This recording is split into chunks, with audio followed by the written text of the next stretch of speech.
Good morning students, welcome to Hindi class. बच्चों, अभी आप लोगों के एग्जाम्स खत्म हुए हैं। मैं आशा करती हूँ सभी बच्चों ने अपने एग्जाम्स जो हैं वो दिए होंगे और अच्छी तरह से दिए होंगे।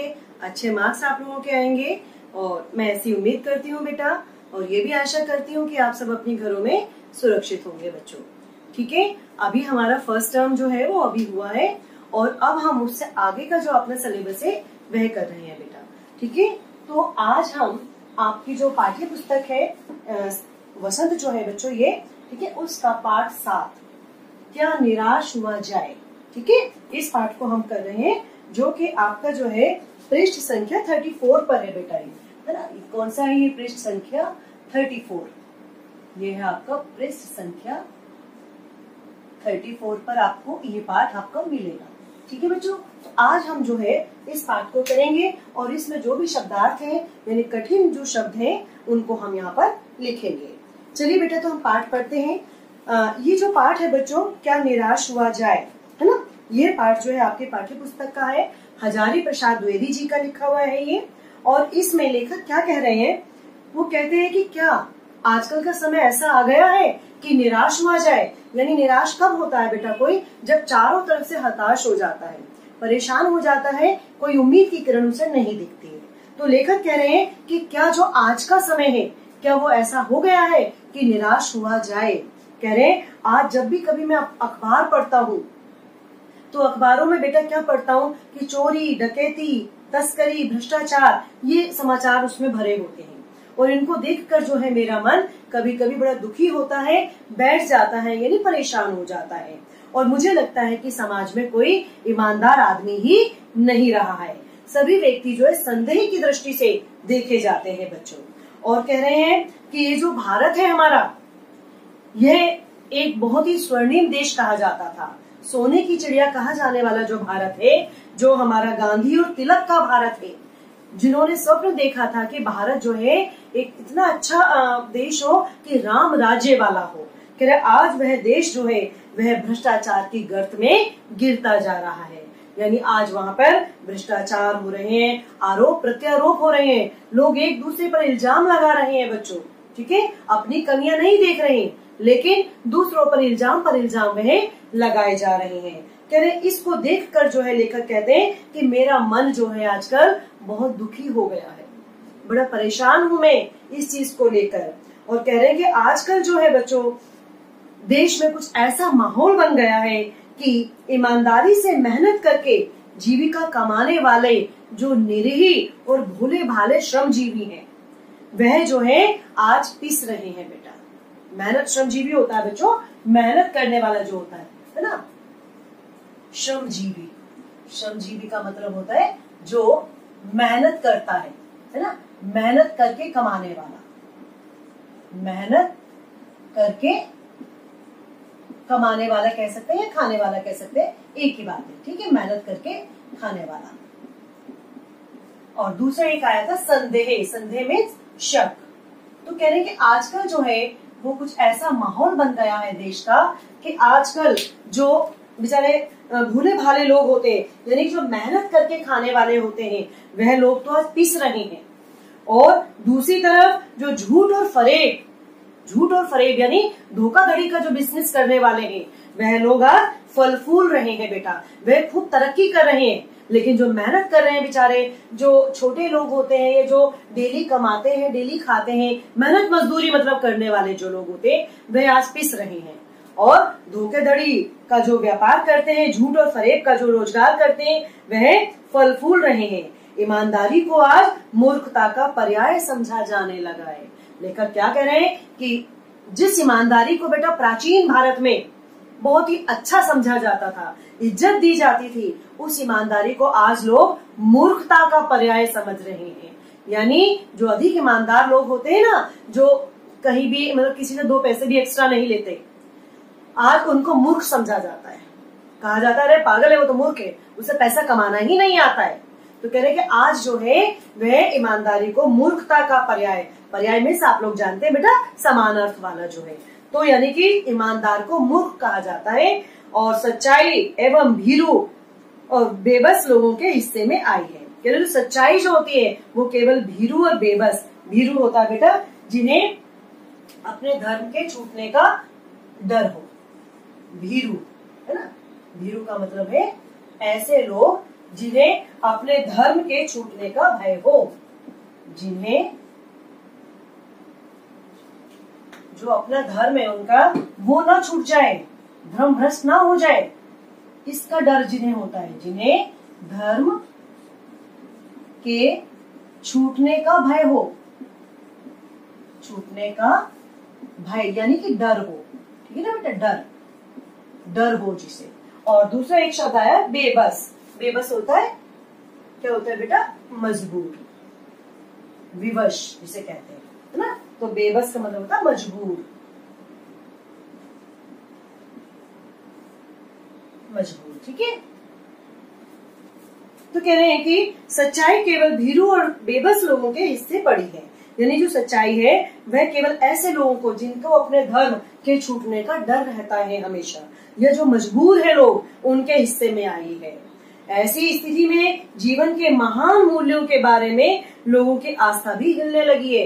कह रहे अब तो लोग क्या है बेटा, वो डरने लगे हैं ईमानदार बनने से भी, ईमानदार बनने से डरने लगे हैं वो, कि ईमानदार को तो मूर्ख समझा जाता है, सच बोलने वालों को तो बेबस कर दिया जाता है, यानी कि जो सदैव जीत होती है वो झूठों की होती है। आज के माहौल की बात कर रहे हैं। लेखक कह रहे हैं कि इस तरह की जो माहौल है ये मुझे बड़ा ही दुख पहुंचाता है, मुझे ऐसे माहौल को देखकर बड़ा दुख होता है। और कह रहे हैं कि आज जो है चारों तरफ लोभ, मोह, काम, क्रोध इस चीज का बोलबाला है, यानी कि लोग आज अपने फायदे के लिए दूसरों को नुकसान पहुंचाने को तो तैयार है ही है, इवन दूसरों की जिंदगी से भी खिलवाड़ करने के लिए वो तैयार रहता है।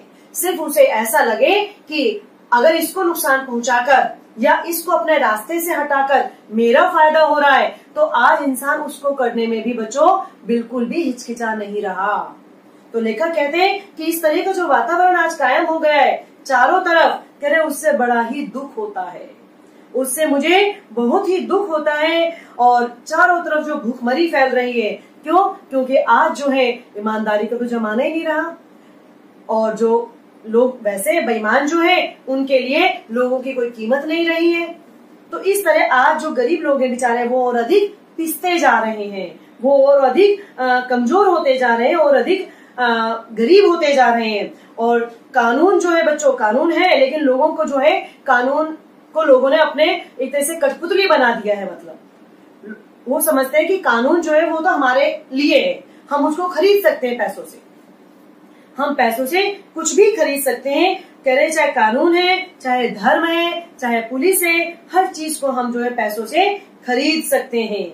और इसीलिए वह कुछ भी कार्य करने से, चाहे वो अच्छा हो या बुरा हो, न जायज हो या नाजायज हो, उसको करने से वह बिल्कुल भी हिचकिचाते नहीं है, क्योंकि उन्हें ये मालूम होता है कि जो भी कुछ होगा बाद में सब देख लिया जाएगा। पैसा एक ऐसी बड़ी चीज है कि उसके सामने सब कुछ बिक जाएगा। कहावत लेखक बताते हैं इसमें कि बाप बड़ा ना भैया, सबसे बड़ा रुपया। कि आज का जो माहौल है वो कुछ इस तरह का हो गया है कि बाप और भैया ये जो रिश्ते हैं इनका कोई मायने नहीं है, सबसे बड़ा मायने जो है वो रुपये का है, यानी पैसों का है बेटा, सबसे ज्यादा पैसों का महत्व है। और वही जो पहले मनुष्य से प्रेम करता था, मनुष्य उसके लिए बहुत ही महत्वपूर्ण हुआ करता था बेटा, आज वही नफरत में बदलता जा रहा है। आज महिलाओं का सम्मान खत्म हो गया है, जो ईमानदारी है वह खत्म हो गई है। अब दूसरों को पीड़ा पहुंचाने को ही पाप जो समझा जाता था, लेकिन आज वही हो रहा है। आज क्या है कि अपना फायदा होना चाहिए, दूसरों का भले ही कितना भी नुकसान क्यों ना हो जाए। कह रहे कि आज हर आदमी केवल और केवल अपने लिए जी रहा है, अपने लिए उसको कमा रहा है, उसे ये है कि बस मेरा काम बने, बाकी किसी का हो या ना हो। तो आजकल इन सब चीजों को देखकर लेखक को बड़ा आक्रोश आता है बेटा। आक्रोश मीन्स क्रोध आता है, आक्रोश, आक्रोश का मतलब होता है क्रोध, ठीक है। आक्रोश मीन्स क्रोध, क्रोध, ठीक है बच्चों। और एक और शब्द यहाँ पर आया है त्रुटियां। त्रुटियां, त्रुटियों का मतलब होता है बच्चों कमियां, त्रुटियां, ठीक है। यानी कमियां, त्रुटियां मीन्स कमियां। तो कह रहे हैं कि लेखक को इन सब चीजों को देखकर बहुत ही क्रोध आता है, वो बहुत परेशान होते हैं। कहते हैं कि आज जो हमारा प्राचीन भारत था, जो बहुत ही एक तरह से बहुत संस्कृति वाला था, भारत की संस्कृति बेटा सदैव से बहुत ही महान रही है, लेकिन आज जो है वह मिट्टी में मिलती जा रही है, धूल में मिलती जा रही है। आज जो है लोग ईमानदार नहीं रहे हैं, लोग आज पापी बनते जा रहे हैं, बेईमान बनते जा रहे हैं, दूसरों को धोखा देने वाले, महिलाओं का सम्मान नहीं करने वाले। आज आप देखते होंगे कि कितनी खबरें आती है बेटा न्यूज़पेपर में कि क्या आज नारी सुरक्षा है, कहीं नारी समाज में बेटियां हमारी सुरक्षित हैं? नहीं। क्यों? क्योंकि आज संस्कृति बदल रही है। पिछली संस्कृति में महिला को यानी नारी को जो है माता का प्रतीक माना गया था, शक्ति का प्रतीक माना गया था, सम्मान का प्रतीक माना गया था बच्चों। लेकिन आज उसी नारी को जो है बच्चों उपभोग की वस्तु मान लिया गया है। इसीलिए क्या होता है कि आज में हमारे देश या समाज में हमारी बहन बेटियां या महिलाएं सुरक्षित नहीं है। और इन्हीं को जो एक गांधी और तिलक का जो सपना था ऐसे भारत का कि जहां नारी को पूजा जाए, नारी को शक्ति माना जाए, है ना, समाज में राम राज्य कायम हो, ऐसे समाज का उनका सपना था, जो आज का जो माहौल या आज की जो पीढ़ी है या आज का जो हमारा देश का वातावरण बन चुका है, वह उसको धूल में मिलाते जा रहे हैं बच्चों। तो लेखक को इन चीजों को देखकर, सुनकर, पढ़कर न्यूज़पेपर में बहुत ही दुख होता है। वो कहते हैं कि आज समाज में उन तत्वों की प्रतिष्ठा वो कम करना चाहते हैं जो गलत तरीके से धन या मान संग्रह करते हैं। कह रहे कि जो गलत तरीके से मान सम्मान प्राप्त करना चाहते हैं, हमें उनको उनके कार्य में सफल नहीं होने देना चाहिए। लेकिन होता क्या है, आज इंसान सिर्फ कामयाबी देखता है, कामयाबी के पीछे का जो रास्ता है या कामयाबी तक पहुंचने की जो सीढ़ियां हैं उन्हें नहीं देखता बेटा, कि वो किसकी लाशों पर चिनकर बनाई गई है या किसी को दुख पहुंचाकर बनाई गई है, किस तरह से बनाई गई है वो सीढ़ियां। नहीं, केवल यह देखा जाता है कि आज हम कामयाबी के शिखर पर पहुंच गए, बस वो किस कीमत पर पहुंचे हैं, कितनों को पीछे धकेल के पहुंचे, कितनों को गिराकर, कितनों को मारकर, कितनों को दुखी पहुंचाकर, ये सब चीजों का आज कोई मायने नहीं है। तेरे दोषों का पर्दाफाश करना बुरी बात नहीं है। बुराई यह मालूम होती है कि किसी के आचरण के गलत पक्ष को उद्घाटित करके उसमें रस लिया जाए और दोषों उद्घाटन को एकमात्र कर्तव्य मान लिया जाए। कह रहे कि दोषों का पर्दाफाश करना बुरी बात नहीं है बेटा, किसी के दोषों को, कमियों को उजागर करना बुरी बात नहीं है। पर्दाफाश करने का मतलब है किसी का भेद खोलना, है ना, पर्दाफाश करना, है ना, यानी कि किसी का भेद खोल देना, यानी किसी की कोई बुरी बात है उसको प्रकट करना, भेद खोलना, ठीक है, भेद खोलना। इसी में ही कुछ और भी शब्द एक और आया है बेटा, इसमें क्या है, उजागर। उजागर का भी मतलब प्रकट करना ही होता है बेटा, ठीक है, प्रकट करना। तो कह रहे हैं कि आज पर्दाफाश करना बुरी बात नहीं है, लेकिन बुराई उसमें क्या है कि जब किसी के आचरण के गलत पक्ष को उद्घाटित करके उसमें रस लिया जाए, यानी कि गलती ना हो लेकिन उसे गलत साबित किया जाए। कोई आचरण, मान लीजिए कोई व्यक्ति है, अगर उसमें सपोज करो 99 अच्छाइयां हैं, एक बुराई हो सकती है, इंसान ही है बेटा सब लोग, भगवान तो नहीं है जिसमें कोई एक भी बुराई नहीं हो, वो तो भगवान होता है बच्चों, ठीक है, मानव है, मानव गलतियों का पुतला है, ऐसा हो ही नहीं सकता कि 100% किसी में अच्छाइयां हो।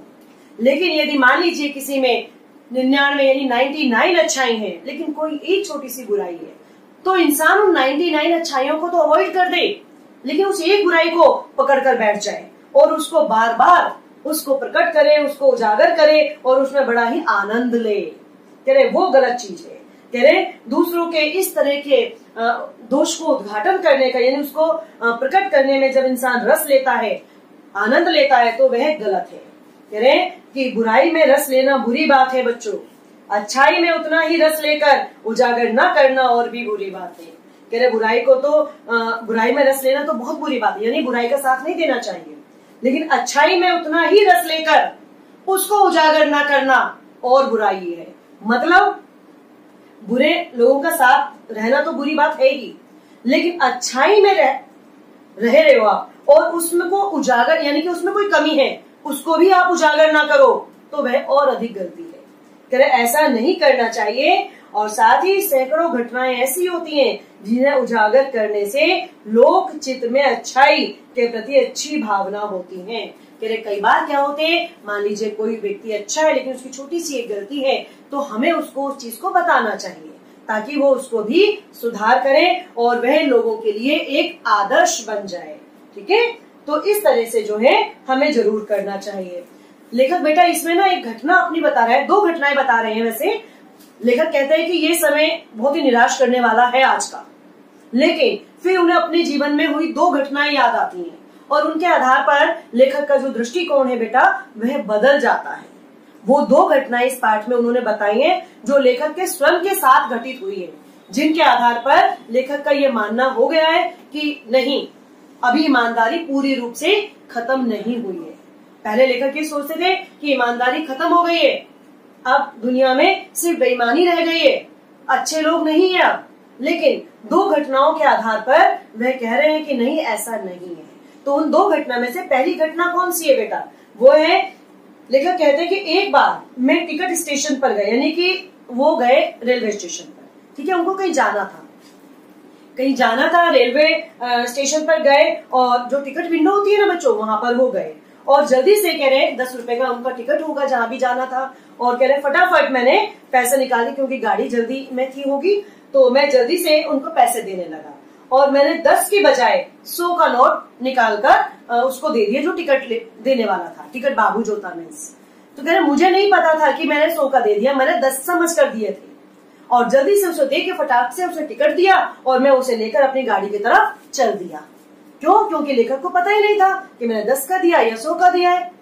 तो वह अपना टिकट लेकर जल्दी से जाके मैं गाड़ी में बैठ गया और कह रहे कि गाड़ी जो है किसी वजह से लेट हो गई और मैंने क्या देखा कि काफी देर बाद उसी गाड़ी में जो वही टिकट बाबू जिससे वो टिकट लेकर आए थे बच्चों, तो वही टिकट बाबू उस गाड़ी के उस डिब्बे में प्रवेश किया जिसमें लेखक बैठे हुए थे और सभी यात्रियों को उनके चेहरे को देखते हुए, पहचानते हुए उन तक आ पहुंचा, लेखक तक आ पहुंचा और देखकर बड़ी सुकून की सांस ली और 90 रुपए जो है वह उनकी हथेली पर रख दिए। कह रहे अरे भाई बहुत शुक्र है कि आप मिल गए, मैं तो आगे के सभी डिब्बों में आपको ढूंढता हुआ आ रहा था।